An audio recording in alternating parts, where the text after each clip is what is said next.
In today's video, I'm going to teach you how to effectively enhance your 3D scene by adding a sun lamp.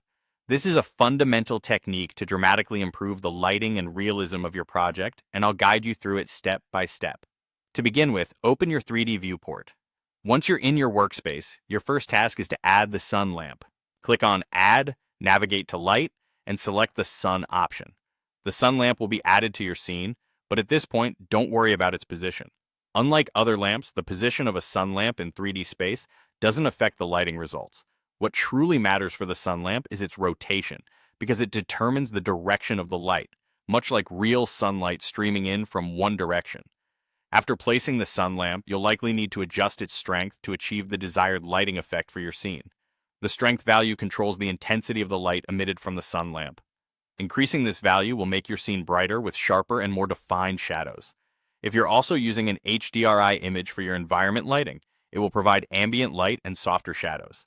This combination creates a balanced lighting setup where the sun lamp acts as the primary light source, enhancing details and providing contrast.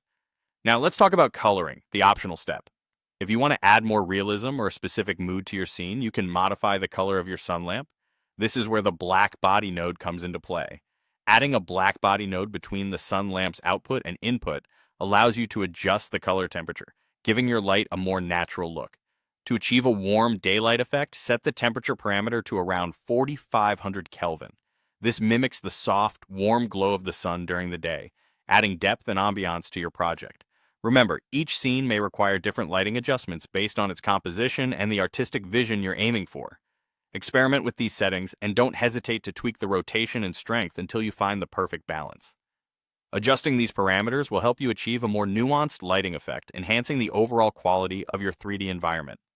And there you have it. You've learned how to add and adjust a sun lamp in your scene to create more dynamic and realistic lighting. Remember that mastering the art of lighting can truly elevate your 3D work, making it more visually appealing and engaging. Keep practicing. As with each project, you'll refine your skills and develop a sharper understanding of how different lighting setups can transform your scenes. Thanks for